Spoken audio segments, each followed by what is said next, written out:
We're fortunate today. We have one of Dartmouth's own, and it's a real pleasure to have a faculty member that's right in our midst speak to us.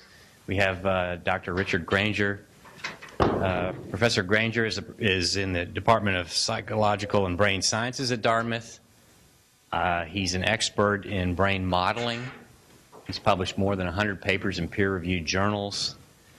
Dr. Granger runs the Brain Engineering Laboratory, which is a very interesting multidisciplinary initiative that's bringing together mathematicians, engineers, and computer scientists to try to model the brain. Some of his recent titles are very intriguing.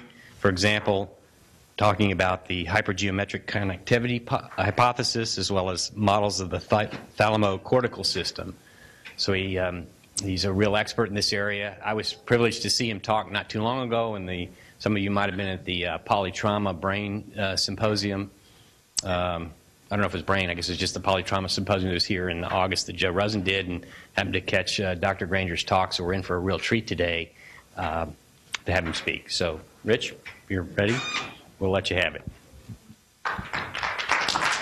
Okay, so increasingly the analytical tools that we have are enabling us to drill down and pull apart, analyze brain circuits in a way that has simply not been possible until very recent years. This is to remind me to say that pretty much all the work that I'm going to be describing today was done by someone other than me, and this is a list, partial list really, of collaborators, current collaborators, including a bunch of graduate and undergraduate students, faculty members here and elsewhere. Most of what I'm going to be doing is describing to you brain circuit computation. That is, we're going to look at brain circuits, I'm going to derive some algorithms, we're going to analyze those algorithms, and we're going to apply them and see how it is that brain circuits are doing the kinds of things that they do. Your brain circuits right now are engaged in a combination of visual and auditory perception. You're looking at me, you're listening to a rapid-fire stream of auditory input. You're effortlessly integrating it with a bunch of memories that you already have stored. You might be storing new information in there. All of those abilities to recognize these things, to listen to this speech, to recognize my face, to track it as I move back and forth, all of those abilities, which are like baby abilities that anyone can do, some people's dogs can do them, they're all outside the reach of engineering. You can't build engineering boxes that recognize faces with anything like the accuracy or reliability that a human can do it. We can't build boxes that recognize, say, speech. So the primary motivator for the talk is that brains do things that we cannot build arbitrary engineering methods for. And it isn't for lack of smart people trying, and it isn't for lack of money. Billions and billions have been spent between industry and the military on tasks of this kind. An example that always brings it home is that of we were talking about it earlier today, that of the simple phone operator. That is, you call up, you dial 0, and it says city and state. You say Hanover, New Hampshire, and then it says, what listing please, and you say something, Lou's Restaurant, and it pauses, and then it says, please wait for a human operator. That task that it's trying to do of simply listening to that brief speech stream, Lou's Restaurant, especially when uttered by someone like me with absolutely no discernible accent. Right? And all it has to do is match it against an existing database of the entries in the Hanover phone book. Right? The Hanover phone book. Right? Tiny little thing. 50% of the time, it'll bop over to a human operator, and it'll fail to do that match. Try it yourself. You can try this experiment yourself at home. It's remarkable how hard it apparently is to do that apparently simple task, let alone, and that's a very constrained task, just a very brief little speech stream, let alone the unconstrained task of just listening to whatever it is that I'm going to say and somehow effortlessly, pretty effortlessly understanding it. The circuits that carry out those tasks apparently are doing something that we can think of as non-standard engineering. They're just circuits, they're not mystical, and we are going to spend the next hour demystifying them as much as possible. They do have some really, really interesting characteristics, in fact, some downright handy characteristics. One, they're intrinsically parallel. So all the algorithms that they carry out are being carried out in parallel. One of the reasons we know this is that individual brain cells are unbelievably, unimaginably, embarrassingly slow. So they operate on the millisecond timescale. And no self-respecting engineer would build a computer that operates on the millisecond timescale. And yet our brains, again, are outperforming most of those things that you can build. They scale so that the brains of mammals, for instance, which we're going to focus on, are incredibly similar. So the brain of a rat is incredibly similar to your brain. And mine, not just your brain, sorry. Our brains. Our brains are very similar to those of rat brains, and in fact, trained anatomists can have enormous trouble being able to tell the difference if you just simply give them a slide of rat brain tissue and human brain tissue. They're amazingly alike, and yet they scale from the size of a mouse to the size of a mammoth, a good 5 orders of magnitude. And as they're scaling, a point we're going to bring up in detail later, as they're scaling, even though they simply get bigger and they stay enormously similar to each other, clearly dogs can do things that rats can't. Monkeys can do things that dogs can't. Many humans can do things that most monkeys can't. You acquire new abilities as this thing scales up. That's a constraint. It's a computational constraint. How do you build something where you just make more of it and somehow you get new abilities out? Most of the abilities that it has are based on learning. So it acquires new information. It comes built in with quite a bit of stuff. When you're a baby, you do indeed have species-specific behaviors, whether you think so or like the idea or not. You do, and then you acquire everything else. And somehow that learning process is something that we want to capture. Furthermore, I'm using a phrase here, end-to-end integration, by which I mean you can go all the way from seeing something to acting on something. I can see that bottle, I can reach over, I can pick it up, I can see where I just moved it to, I can put it back, and all of that seamlessly. Turns out, engineering, not so much. When you try and build things like that, they really don't do what you design them to do. Anybody who's had experience building such things is cringing right now because they know it's true. So the status of what I'm going to describe to you is a series of algorithms that are derived from brain circuits, an architecture that those individual circuits fit into, big systems, analyses of these that scale, that can be implemented in silicon, I'll show you examples, and that can be fielded in sensor and robot implementations. And as we go through, I'm going to try to extract a set of principles that are underlying the methods that we're using, and we'll sort of build up a set of what we can call take-home messages that infuse the topic. The outline will be like this. Oh, I have this. Here we go. Dartmouth green. I'm going to first talk about these brain circuits. I'm going to talk about how we derive algorithms from those, how those algorithms fit into architectures. So first the circuits, then algorithms, architectures, and learning, how we build circuits and then systems, and then finally how we implement these and apply them down to applications, implementations, and in particular a bunch of robot examples. So let's start with circuits. Mammals. You are a mammal, and mammals were invented about 200 million years ago. They diverged from the reptiles. They kept the reptilian brain, but they added this stuff on top called neocortex, which grows almost without bound, so much so that your brain, human brains, it's hard to see all the old reptilian stuff buried underneath the neocortical surface.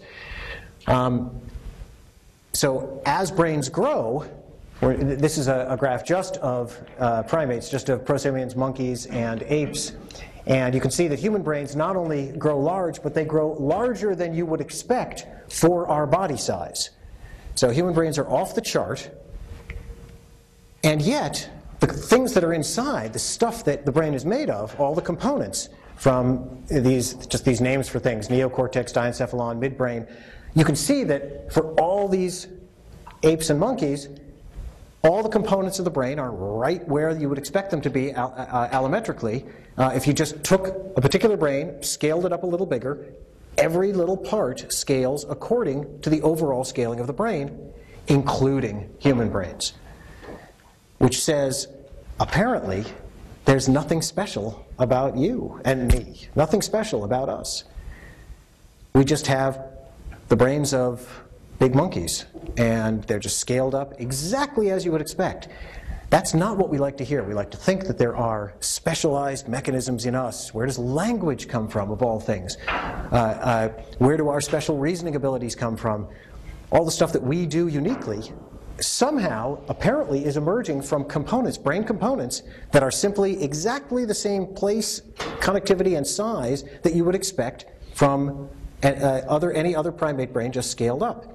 So one of the computational questions we can ask is, how can you just change the size of something, add more of the same component to it, and get new abilities? It gets worse.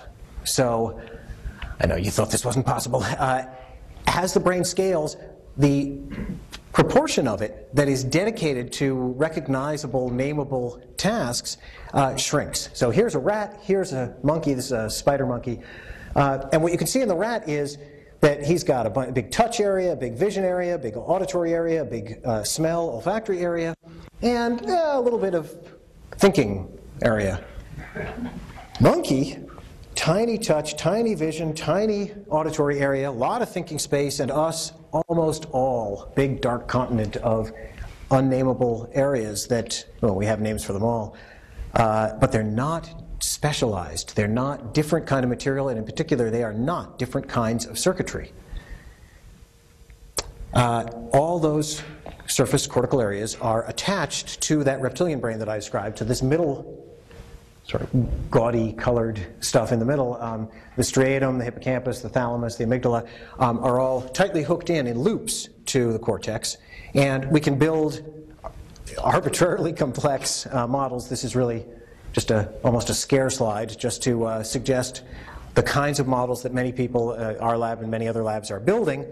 We can simplify this thing and say, okay, we've got cortex, we've got these underlying reptilian things, and there's a bunch of loops. There's a loop here, there's a loop here, and those loops, those large system structures, recur over and over again through your brain. So there's a loop, a set of loops of this kind that's dedicated to vision. There's one that's dedicated to hearing. There's one that's dedicated to touch. There's one that's dedicated to olfaction.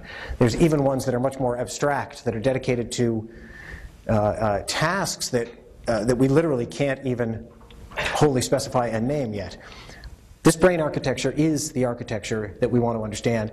It constitutes far more than 95% of your brain. We're going to back off from that huge thing and simplify it a little bit, and we're going to actually focus just on this particular loop between cortex and this thing called thalamus, which is where a lot of sensory processing, a lot of motor processing goes on. And because cortex is the thing that grows enormously with mammals, as I said, we're going to focus on these loops, and we're also going to pay a little bit of lip service to how these things fit into larger loops. So the first circuits that we're going to talk about are so-called thalamocortical loops. So there's a little piece of thing called thalamus here. All the rest of this is cortex, and they cycle in these loops. This is just little connectivity maps of these things. And our final, for the moment, engineering conundrum is the components that these circuits and loops are made out of.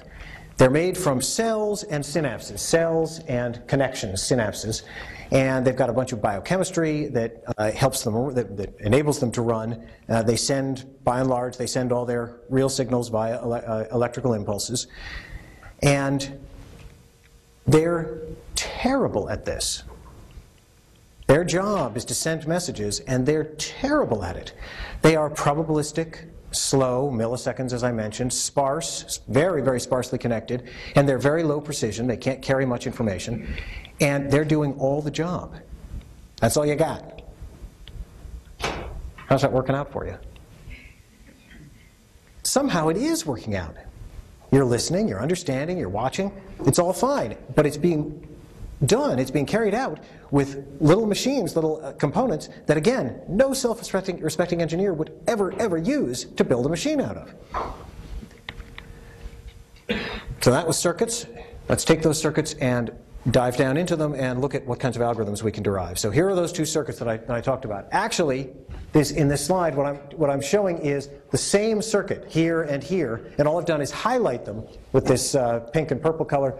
I've highlighted parts, this left-hand part of the circuit, and here's the same circuit, but now I've highlighted this right-hand part, just because I'm going to tease them apart for the moment to analyze them separately, and then I'm going to put them back together and try and look at their coherent behavior. So we'll start with this guy, so-called core loop. Here he is. And here's what happens. Inputs come in right up here, and they follow these arrows. They go up to here, they cycle around here for a while, they go down here, and they feed back out. There are two kinds of cells. There's a bunch of kinds of cells, but there are two kinds for our purposes today. Excitatory cells that activate other cells, and inhibitory cells that turn off other cells. So the red guys are inhibitory, the green guys are excitatory. And now we're going to pace through this little cartoon very briefly. The cartoon is intended to capture the major ideas of a lot of work that's been done, again, in our lab and many other labs. I'm borrowing liberally from other people's work. I will give attribution when I think of it and when I want to. And the work that I'm going to describe is pretty readily capturable in these simple cartoons. So here's a way to think about the core loop. You're looking at a picture. You're just looking at it, and you're staring at it. So I'm going to put a picture up. There it is, a flower. It's a static image. And all you're going to do is look at it. So that flower, wires are going to come in from your eye through your thalamus, and they're going to be carrying little feature information of the activity that's hitting your retina as you're looking at that picture. You're looking at a flower. You're looking at a face. Okay?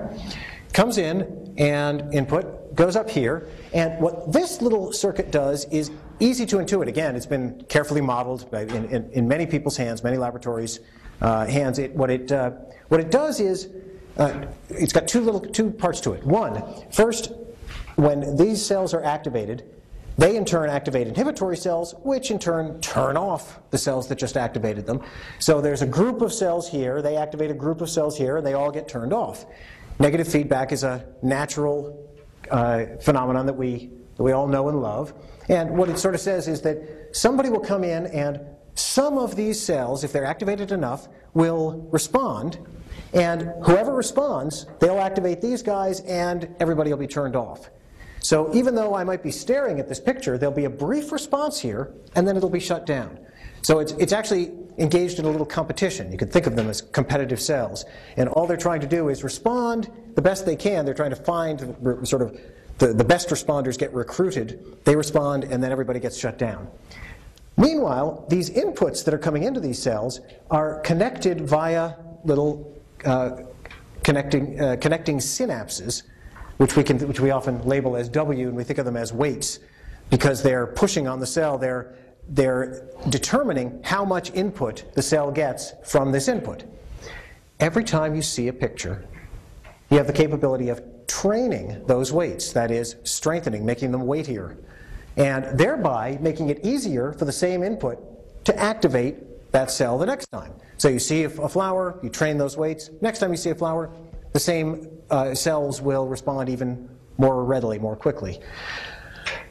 There's a side effect, which is that as you strengthen those connections, if some of the connections then are missing, so you see a slightly different flower, or you see a flower that where there's a bee buzzing around, or you see a flower where part of it is obscured, nonetheless, the remaining inputs will have been strengthened, and they'll therefore be enough to activate the same cells.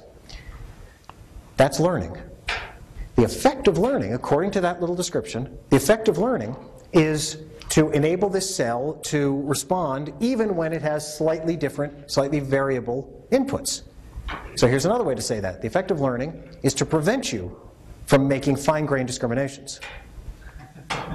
That's not good. Not what you expect. The effect of learning is to prevent you from making fine-grained discriminations. That statement is correct. It's true. And it's actually very useful because you don't want to have to see every possible configuration of that flower or every possible view of my face in order to remember it. You don't want to have to say, oh, wait, there's a new face. Oh, wait, there's another one. Nope, there's another one.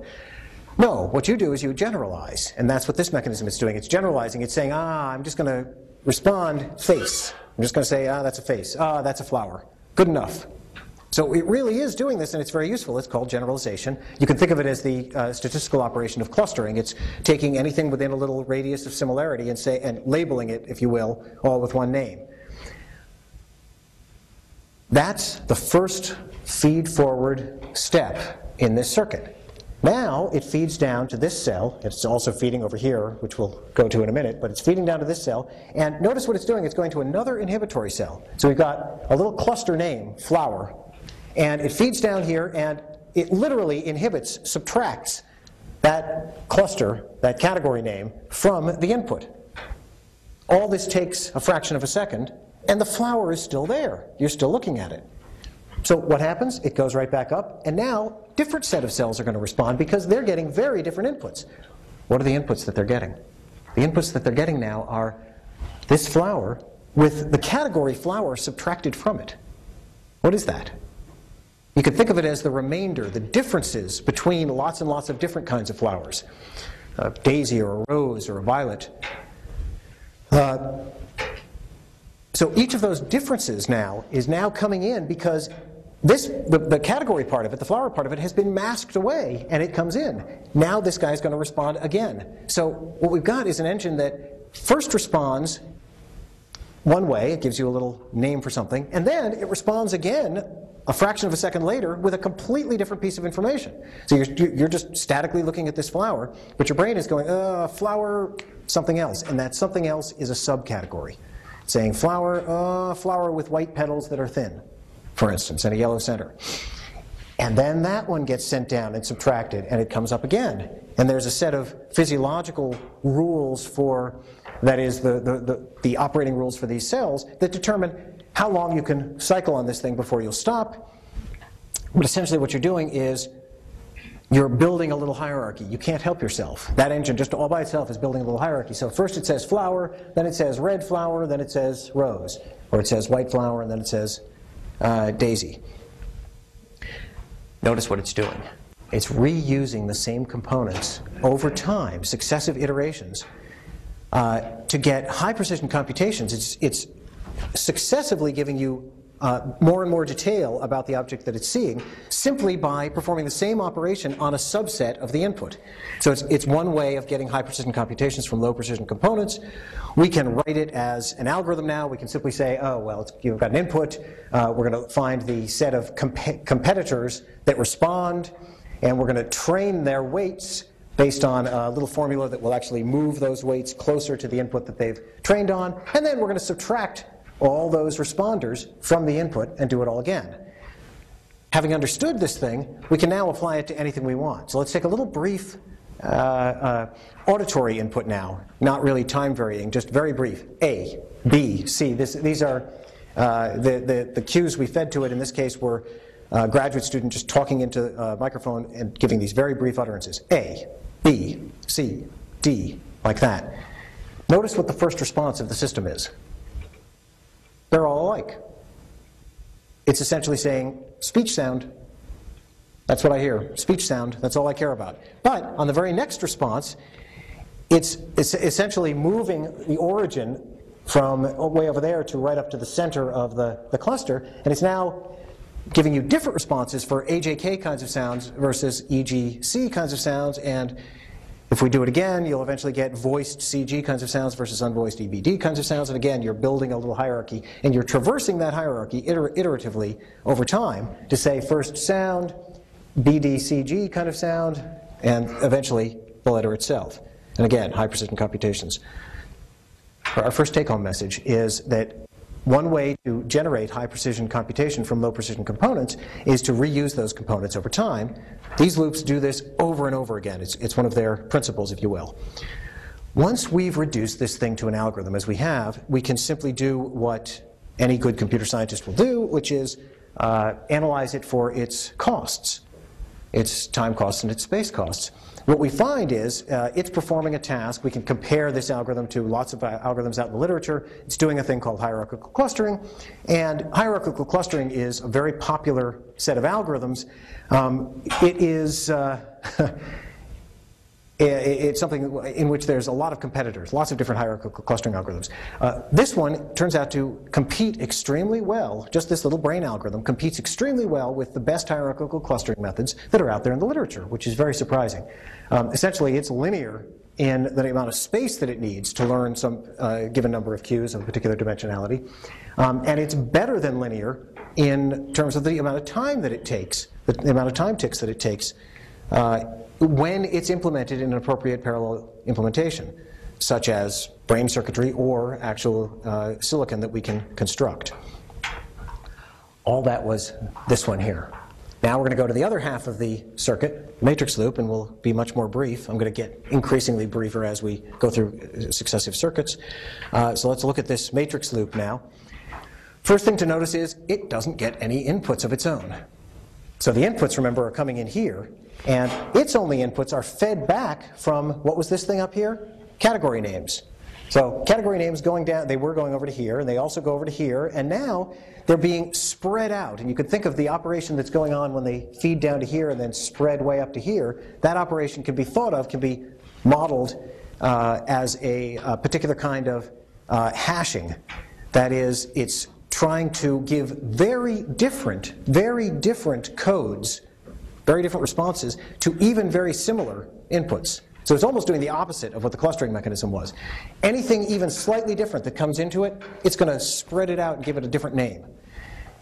And then it's going to feed it in a loop as further inputs are coming into this guy. So let's look at what we can do. We can now look at time-varying inputs. So here's a speech stream. This thing I think is saying bluebird. And as we're hearing those sounds, we're literally like passing a little window over it, and we're going left to right. And the first step, we're generating this little feed-forward category in the core loop, just as we did before. And then that's being fed forward again to this matrix loop, and then the second input comes in. The second input, like that. And what's happening up here is now this thing is not just learning the first input, it's learning the combination or the coincidence of the second input with the feedback from the first one. So it's literally building a chain between part A and part B. And that chaining is, and those chains are extremely high capacity, and you can build an enormous number of them. Again, we can treat this as an algorithm. We can compute its capacity. We can do this both empirically and actually, it turns out, analytically. And what we find is that here, what we're plotting here is the number of sequences we can store with a certain tolerable error level that we just choose. So as long as we're under that error level, how many sequences can we store, given a particular size of a network? In this case, number of synapses. Could have been a lot of measures. So as the network gets bigger and bigger, how many sequences can we store? The number of sequences grows linearly. So we can make an arbitrarily large one of these, and we're not losing, we're not getting diminishing returns with scale. The same thing can be done with multiple other circuits, and so I'm going to simply mention the basal ganglia striatal complex, which in our hands and many hands does something like trial and error or reinforcement learning, punishment and reward learning. The hippocampus does something like compression and dilation of inputs that are squeezing and stretching inputs to try to align them. And the amygdala is doing something like filtering or toggling, almost readying certain brain areas to be selectively activated when you're in a certain, if you will, emotional state. So we can write down if you will, a little instruction set. Here's all the circuits of your brain, most of this, by the vast majority of circuits of your brain. Here's a little set of algorithms that are being carried out. Categories and hierarchical clustering, sequences and chaining, reinforcement learning, time dilation, and toggles. And that's all you got. That's the machine, and now we have to see, is it believable? We have to check ourselves and say, well, if that's what those circuits are all trying to do, what happens when you actually apply them to something? And so let's now take those circuits, put them in their big architecture, and see how they interact. The thing to remember is we had two parts of a single circuit, one of which did categorization, and the next one did sequences. And so here's what we get. We get little categories and sequences, and then we get sequences of categories of sequences as regions of the brain talk to each other. Then the outputs of one region of the brain become the inputs to a next region of the brain. And now you're embedding these things, you're nesting them. So you're getting arbitrarily deep sequences of categories of sequences of categories. And sequences of categories is actually, turns out to be a very well-known data structure. It is a grammar. So it's a grammar just like you learned in school. That is where you've got little rewrite rules, and you say a sentence is a noun phrase followed by a verb phrase, for instance. So what do I mean by that? Well, a sentence is rewritten as a sequence, noun phrase followed by verb phrase. Each of those elements in the sequence is itself a category. So it's a sequence of categories. What are those categories? They are themselves sequences. So a noun phrase can be, for instance, an or a the, followed by an adjective, followed by a noun. So I keep embedding and re-embedding sequences by putting those sequences into categories. That's all a grammar is, sequences of categories of sequences of categories. And here we go. And we know a lot about those, and we know a lot about their costs. So now we've got our first clue that we've got a bunch of operations that give rise to a particular single concerted data structure, a set of grammars. What do we do with those? Well, we turn them loose on the world. So we present it with a bunch of, this is not meant to be ABC, it's meant to be just a bunch of arbitrary features. So it could be an eye or a nose or a mouth. We'll see those things. We'll see little relations between them as we move our eyes. We'll build those up, and we'll train on the ones that recur. Things that recur over and over again, we'll strengthen. Remember the strengthening that occurs at synapses. So the connections between two cells will become stronger if I see the same picture over and over again. Whereas, so this guy might become stronger, guy might be weakened and go away. And eventually I'm going to get, I can easily construct almost arbitrarily complex little grammars, little grammar recognizers in various downstream areas. So those areas become little specialists, if you will. They want to recognize their little sequence of categories, and those specialists are nothing but learned grammatical relations among the features. That's what it's doing. It's taking these features, it's learning little grammatical relations. By grammatical, I mean the sequences and the categories of sequences, and they're becoming specialists in those. Interesting thing. By learning, all we're doing is adding new grammar entries, new lines, new rewrite rules into that grammar. What we can get out of it is qualitatively new behaviors, right? All of a sudden I can recognize a face where I couldn't before. All of a sudden I can recognize a computer screen where I couldn't before, simply by training on it, by adding to this grammar. That's our second little computational take-home message, namely, as long as you're using grammars, it is quite possible to just make more of something, that conundrum that we asked about earlier, to just make more of something, to quantitative change, and to get qualitatively different behaviors out of them. What does this look like in real brains? It turns out we can actually ask that question in some detail, and I'm going to just briefly gloss over this. But as you look at a picture, you look at a face or a cat or a house in this case, the first set of responders, the first set of cells that respond, are just responding to the individual features, just as in our little cartoon, individual features. Then the downstream cells are responding to combinations of those features. Further downstream, they're responding to combinations of combinations, and they eventually become little specialists. And you really do see little areas, distributed, to be sure, areas that specialize in faces and houses and animate objects. We can build, and there's a computer science student who's building these now, we can build little models of these and look at their behavior. So we can project an image onto a little early vision model. We can construct essentially the components of the components that a brain would actually be running on those inputs, on those pictures. We can think of that as literally a person, a subject, and we can give it a picture and watch what the model does. So what it'll do is, so we can construct, this is what the cortical response, the initial V1 cortical response to that picture turns out to be,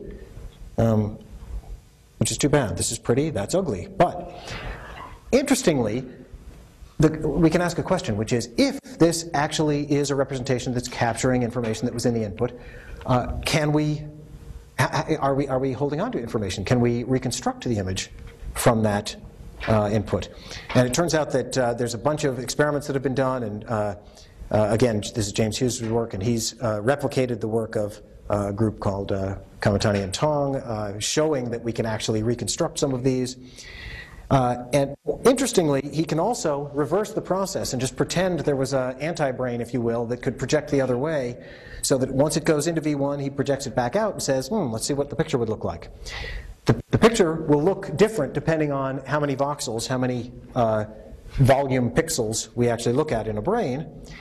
If we use a big fat voxel size, big fat gross pixels, we'll get something that looks abstract. And as we increase the voxels, we'll get better and better reconstruction of at least the edges and outlines of the thing we're seeing. This is a starting point. It's a jump-off point. So we can now take that model as a starting point, build further downstream models, and give it lots and lots of inputs, as has been done in human experiments.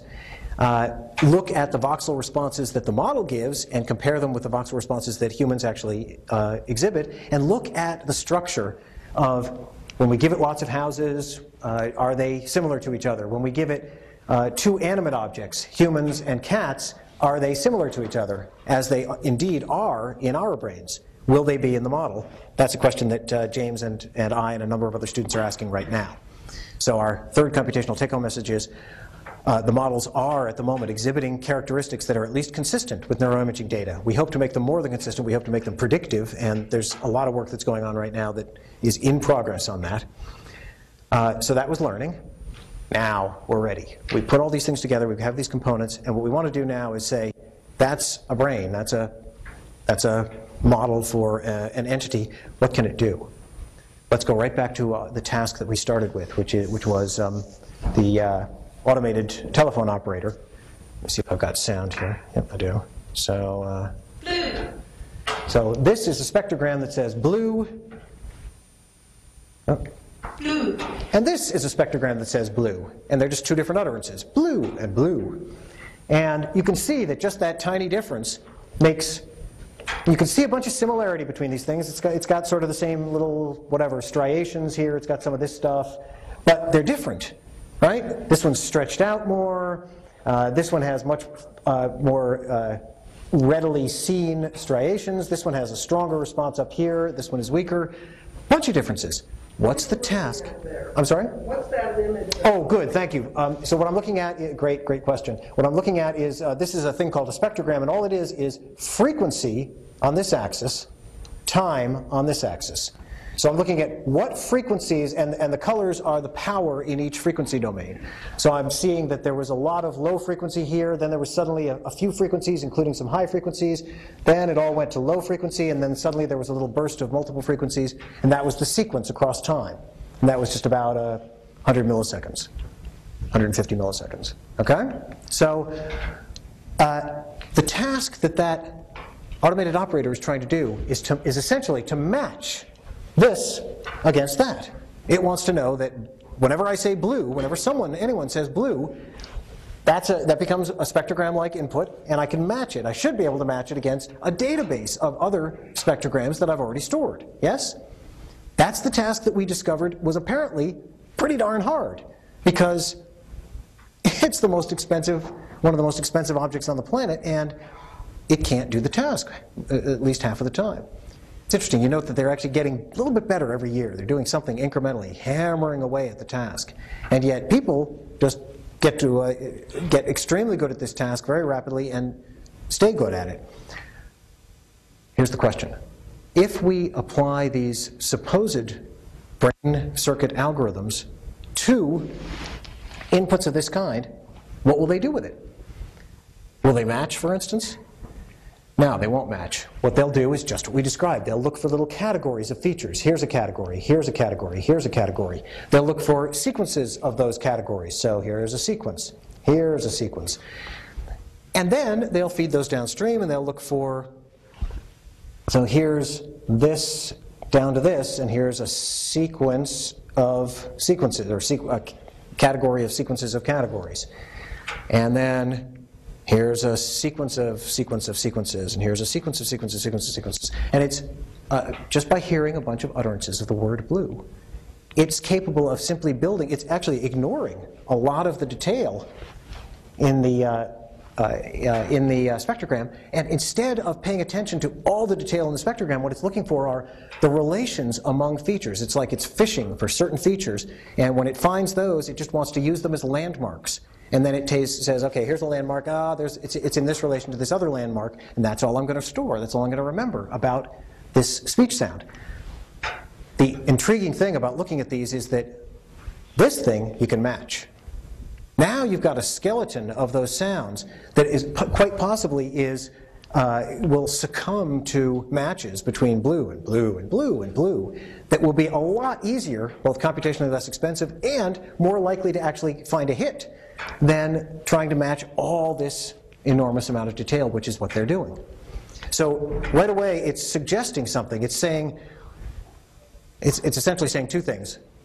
One, this is a very weird way to approach this problem. Why would you look at these when you know your task is to match them? Why in the world would you look at them and say, oh, no, let's not match them. No, hold off. Let's instead find little features. Let's find relations between features. Let's build a hierarchical structure for this. That's somehow what these brain circuits say they want to do. And interestingly enough, we find that as a purely pragmatic engineering approach, maybe it's really, really a good idea. Maybe it's a flanking action, a non-standard engineering approach that might give us a better solution. And indeed, there's actually some companies that are looking at this kind of approach right now to see if they can compete head-on with even the very carefully handcrafted hidden Markov model implementations that are currently being used by the phone companies. Again, all it's doing is just what the thing was doing before, learned grammatical relations among components. So our take-home message for this is there are non-standard engineering approaches. It's not that they're mysterious. We can understand them very well. They're doing categories. They're doing sequences. They're doing relations. They're building hierarchies. They're learning those hierarchies. We can understand each step. It's just that they're not the steps we would have chosen. In fact, they're not the steps that engineers through the ages have ever chosen when they approach this task, because the task looks like a matching task. But these circuits say, no, I've got a non-standard approach to that. And non-standard engineering is going to be a theme. Same brain circuits. The same brain circuits are at play when we look at a picture as when we listen to sounds.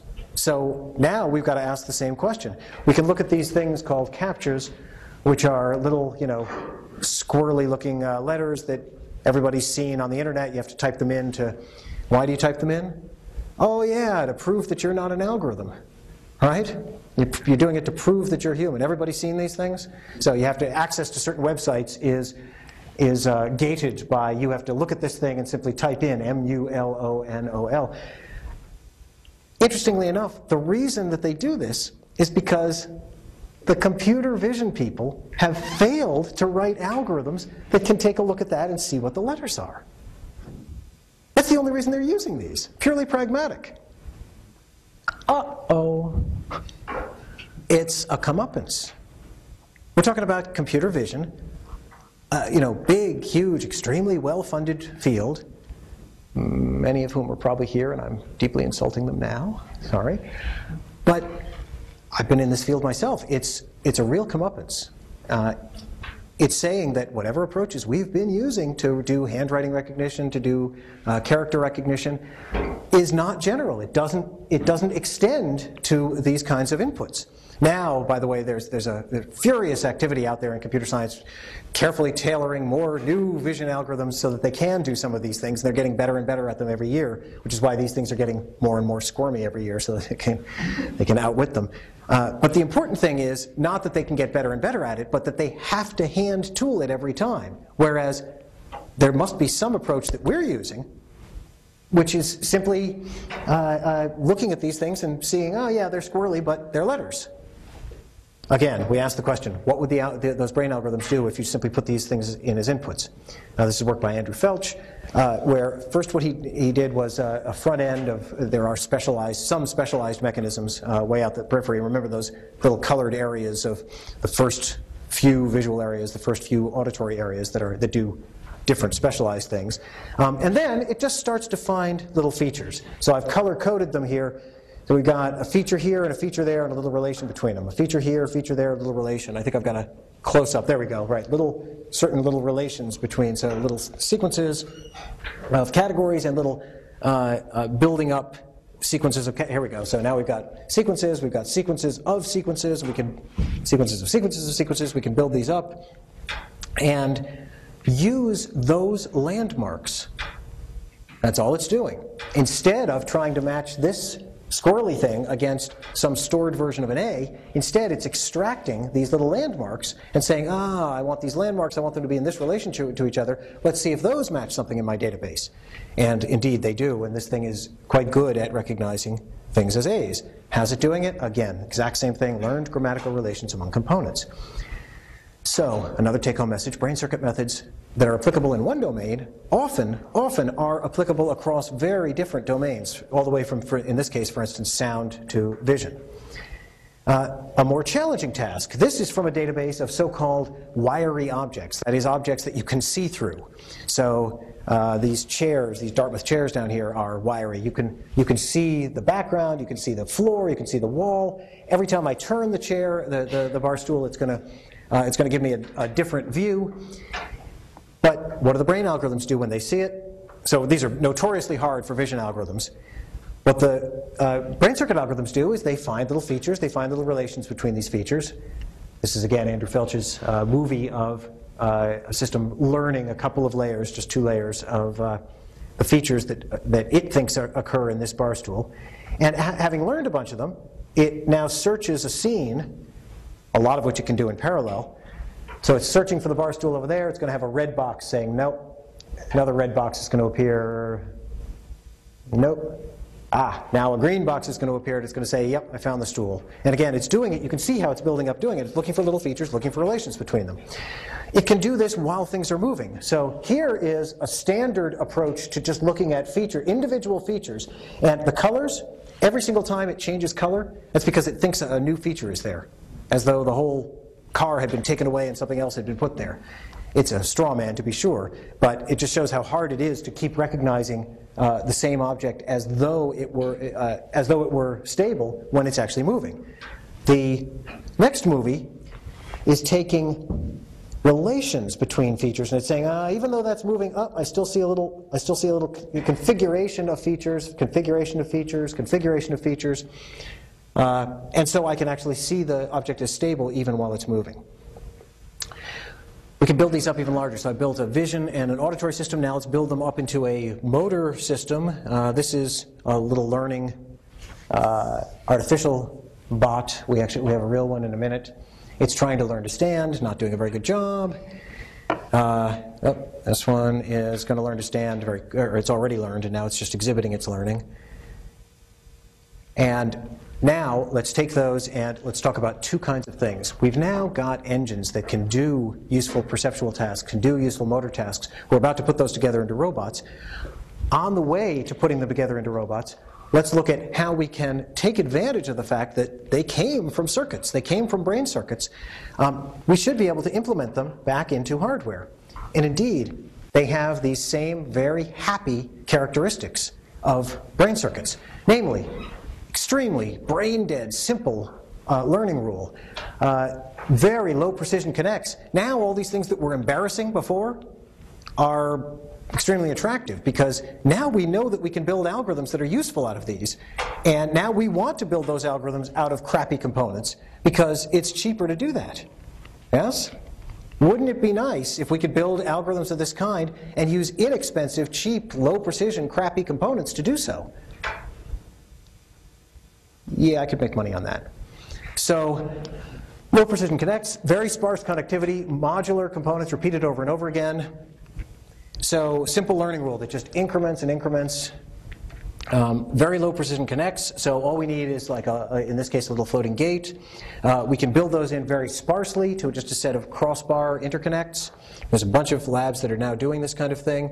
It's very modular, so we can build these over and over again into different parts of, in this case, superior, middle, and deep layers of cortex, some of that same cell or circuit loop model that I was showing you before.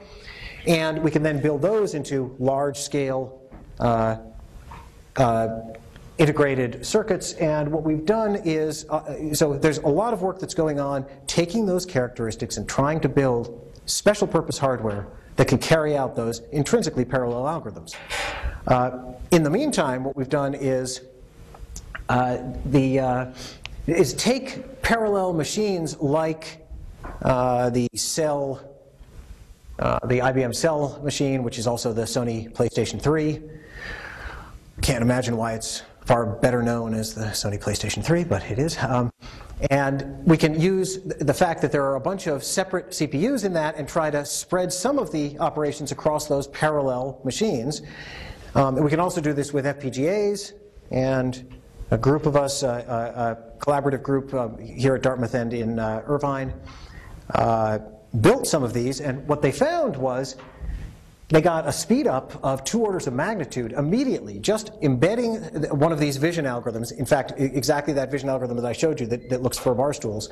I wanted to find the bar stools. It was a personal choice. It sped that up 100 times.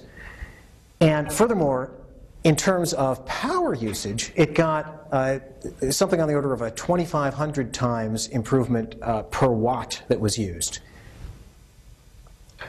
The reason, yes, please. Is the cell slower or faster than doing it with your own gate array?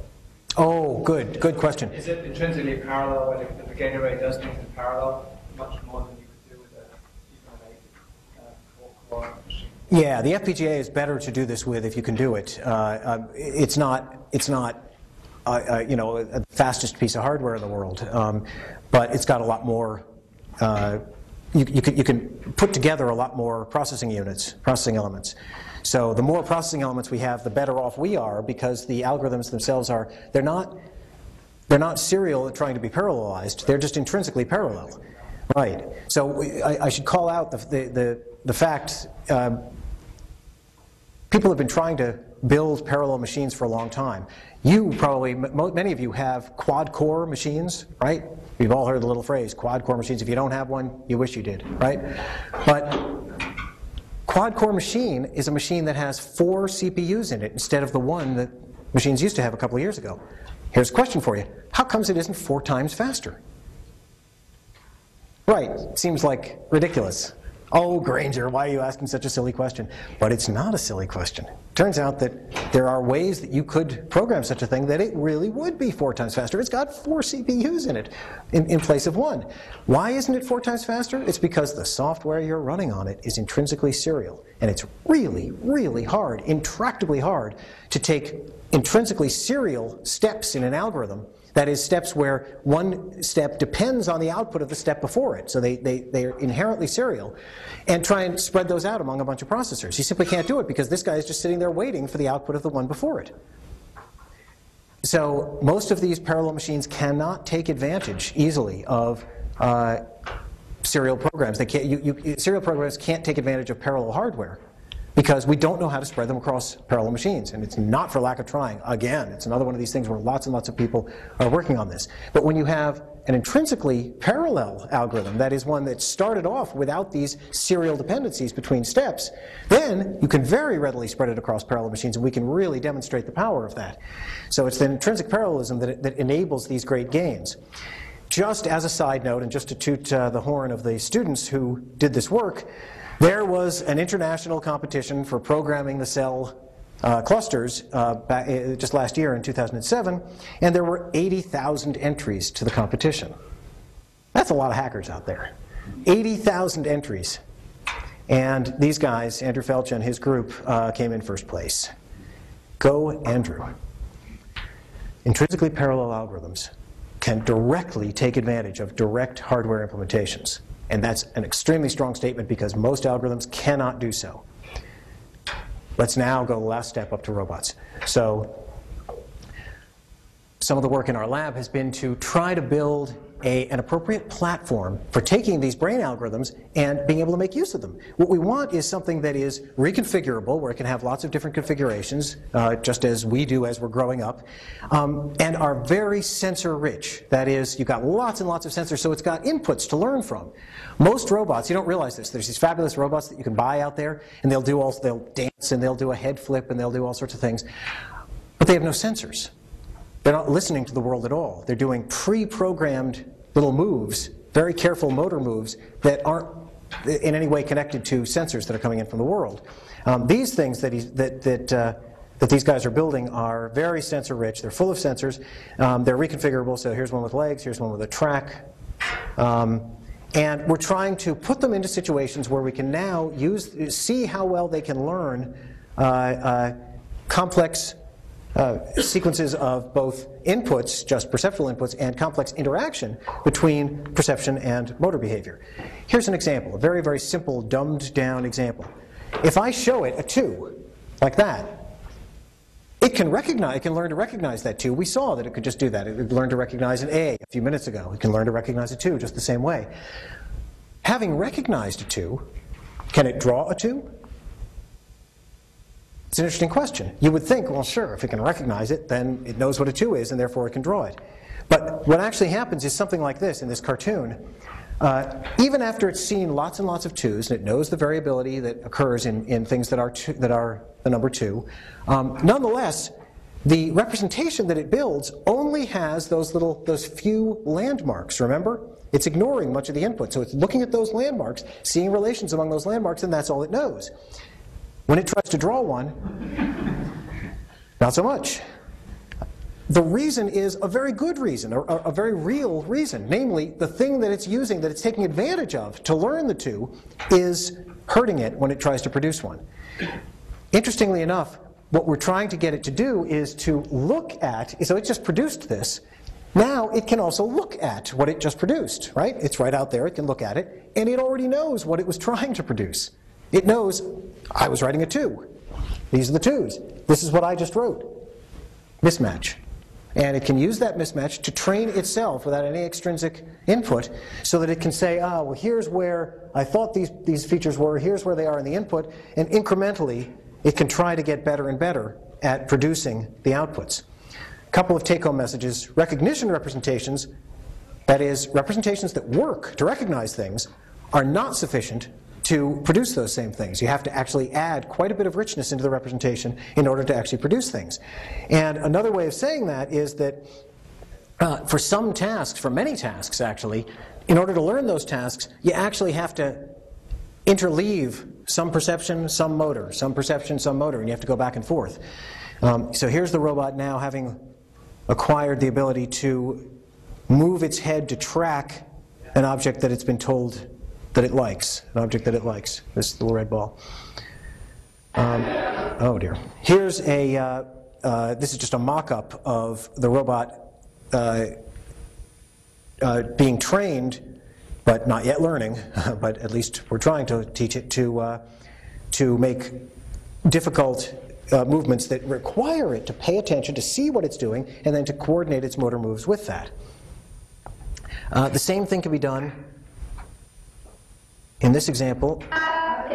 Holy. So it's trying to say bad kitty, and it's not very good at it. It's going to get a little bit better. Oops. A little bit better, and it keeps getting better as we train it. So, take-home message, learning can require not just a bunch of perception, not just hearing things, not just seeing things, but interleaved perception and action. Now, let's take it, let's assume that we've got these engines, we've got them, they're doing perceptual behavior, they're doing motor behavior, and we can interleave perception and action. Let's say now that we give it high-level cognitive kinds of inputs, like John hit Sam. What's cognitive about that? Well, it's English words. At some point, you're encoding the little features and curves in the J and the O and the H and the N to say, oh, that's a word, John. Oh, I know what that is. That's an animate male object that's has the name John, and Sam is this, and hit is an event. Using the exact same mechanisms, exactly the same mechanisms, it can build these hierarchical grammars, the exact same little phrase, learned grammatical relations among the components of the input. But now it's doing it with linguistic elements instead of with perceptual elements. And indeed, this is where we're more familiar with them. This makes sense, because we know about learning grammars from linguistic elements.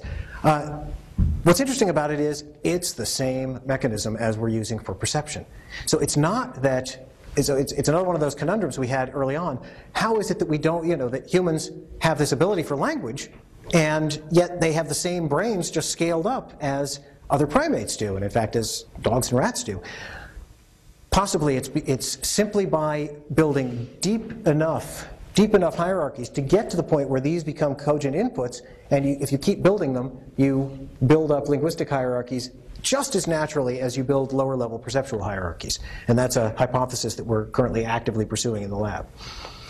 So it's possible that linguistic grammars can be constructed by the same mechanism as perceptual grammars. So I'm going to start to summarize. We started with very low-level cortical and subcortical circuits. We built those up into a little instruction set of elements, of algorithm elements, hashes, clustering, sequence chaining, reinforcement learning, time dilation. We built those into little nested sequences of things, sensory motor grammars, and we showed that those could be learned, that those could be used for learning, learning by example, input, learning by production, learning by interleaving the two. We're now currently trying to drive that upwards, as in that linguistic example, to say, well, wait a minute, can we get symbols? Can we get it to store abstract concepts? Can we get it to do some kind of abstract reasoning? And indeed, can we get it to do language-derived behaviors and reasoning? And the hypothesis we're going after is the last take-home message, which is brain instruction sets may be able to build arbitrarily high-order behaviors just via composition, by composing those individual elements.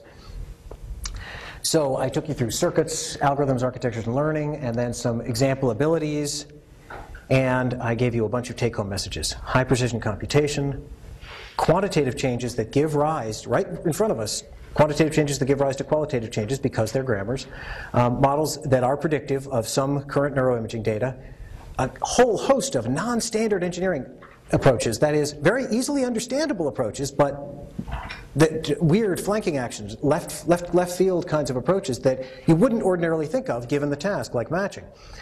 We show that these are replicable across multiple domains, that they lend themselves to direct hardware implementation, that learning may require an embodied robot, that is, something that's actually able to act on the world so that it can act, see what it's acted, act again, before it can learn, and that we may be able to use this to build all the way up to language and arbitrary high-order behaviors.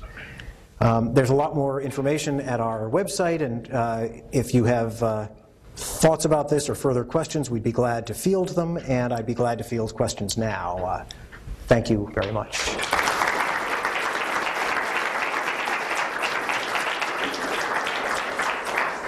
That was a fascinating talk. Do we have time for a question or two? Yep.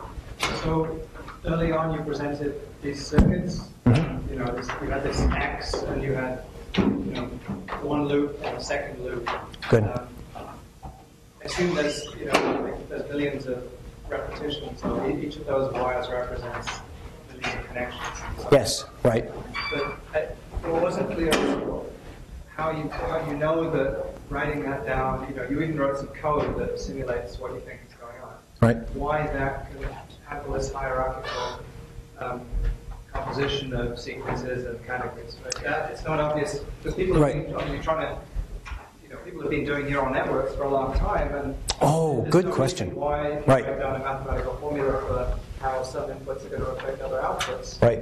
Why it should be that has the capability of doing this hierarchical. Great. So the first thing to point out is that these are emphatically not neural networks.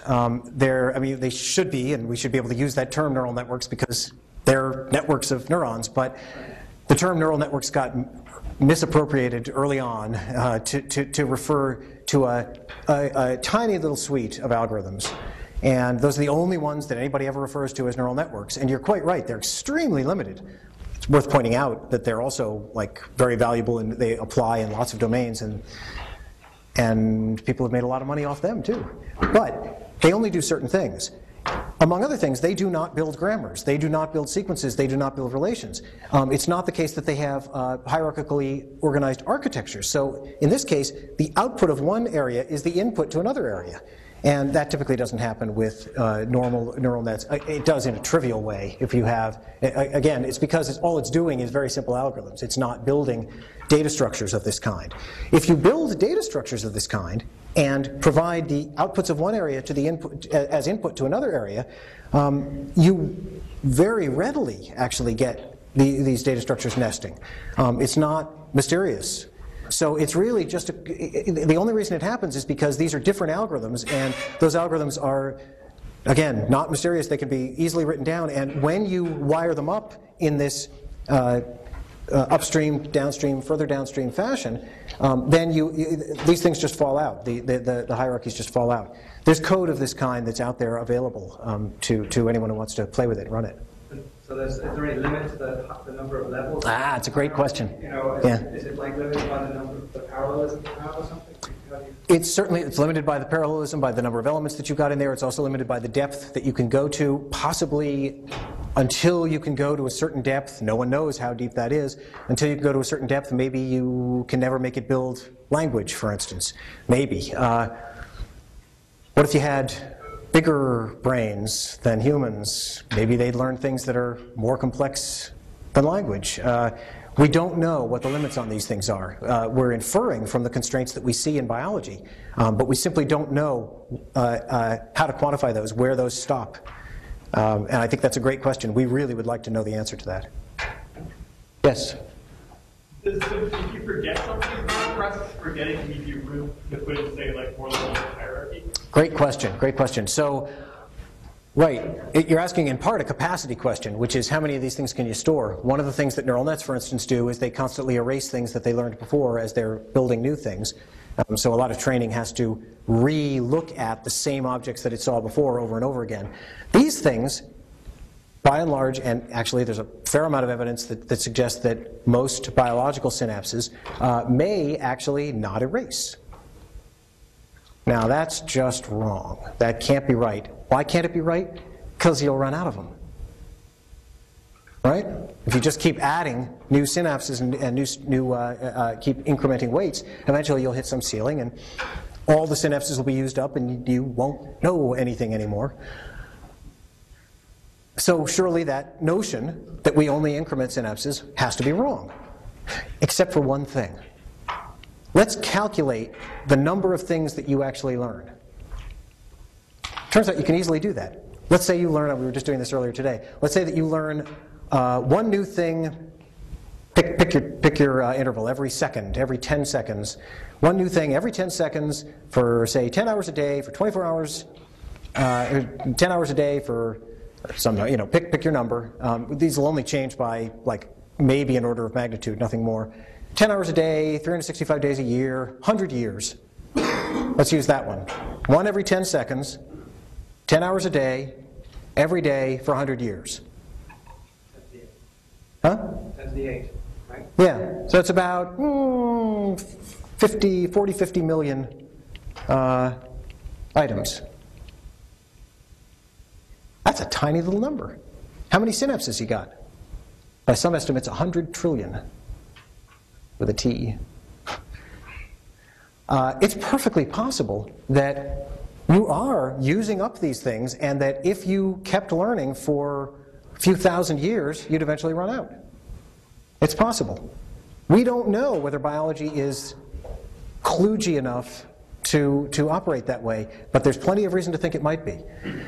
So part of your answer part of your question was about capacity, and that's a way of addressing capacity is to say, well, maybe it's doing something much simpler than you think because maybe it's not worried about running out of capacity. Maybe it has unbelievable excess capacity.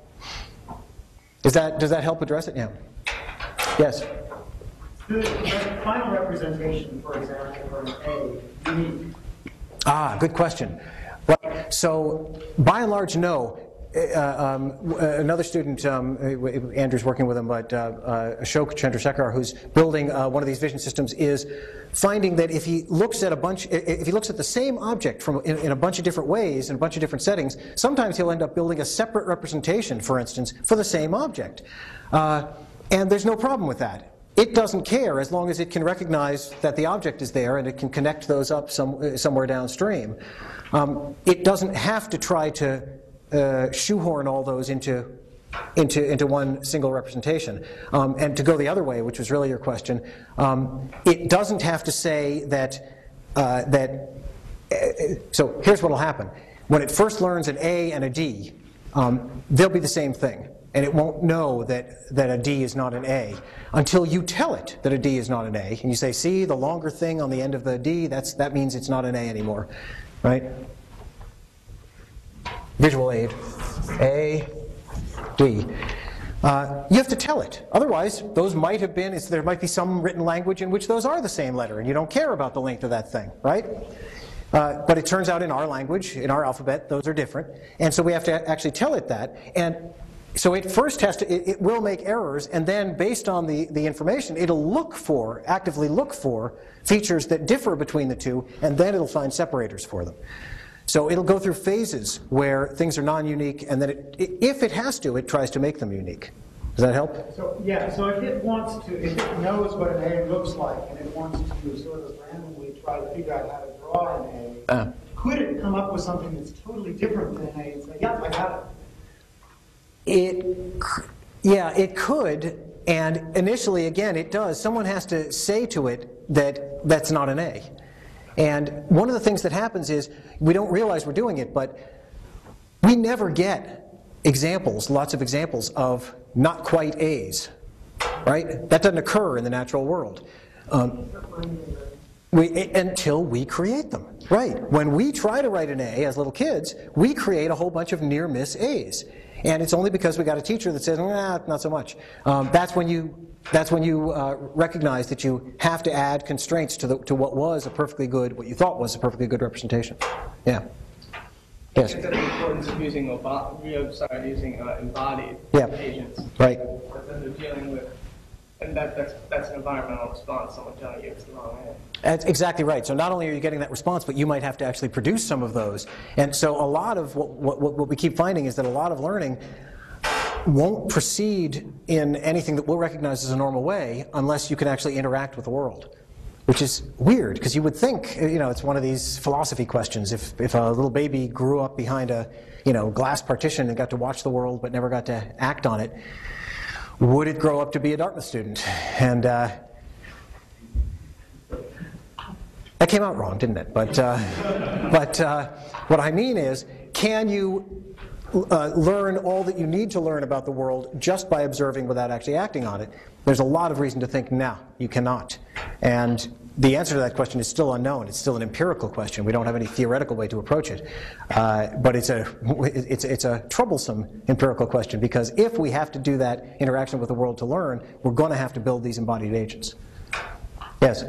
Have you ever done any thinking about some of these amazing people that can tell you what day of the week it is? Great question, yeah. We wrote about some of those recently in this.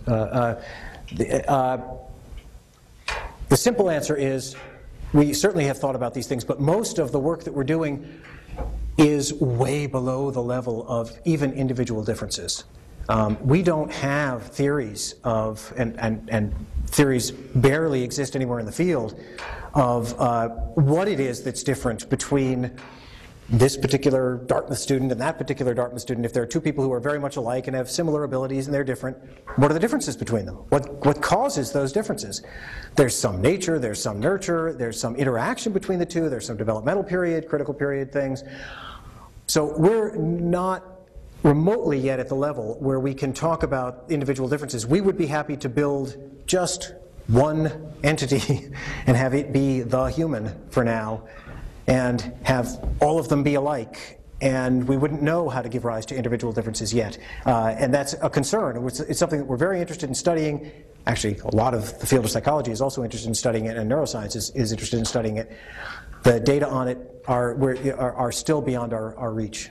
My question was actually, looking at these amazing people, Yep. can you learn something about how the brain is constructed? So, thank you. So yes, and we actually recently did some work on this.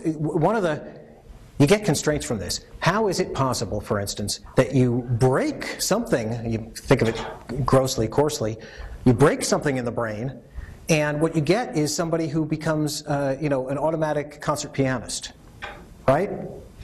Wait a minute, it's broken and now it's working better than the norm? Surely that's wrong.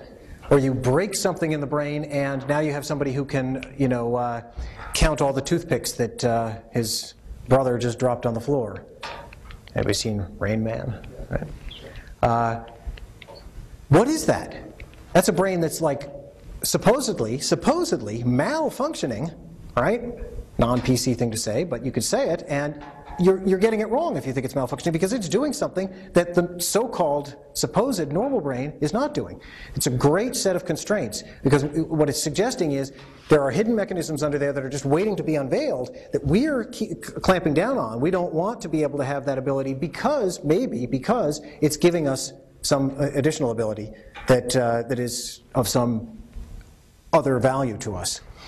And precious little work has been done on that, but that's the kind of constraint that we hope to mine out of examples like that. There's a lot of work on of that kind being done, but not much to show for it yet. Yeah, yes? It seems like one of the things that emerges when you give an overview like this is that for a long time we tried to push towards solutions to some of these problems with the serial algorithms that make sense to us, and ramping up the horsepower that we apply to them. Right. And then there's this realization that, well, maybe the algorithms that are actually in use in practice work differently. Maybe we apply some parallel techniques. Presumably, at least some of the work from here on out is ramping up the parallel horsepower given to the execution of those algorithms to see where we get. Yep. Is it clear at all what the next problem is going to be yet? It's a great question. So a lot of people are working on, still the problem of how to parallelize intrinsically serial algorithms, but it's starting to be widely thought that maybe there's not going to be any traction in that. So what other people are looking at are families of intrinsically parallel algorithms and trying to understand how, very much something that has very much the flavor of the kind of thing we were talking about today.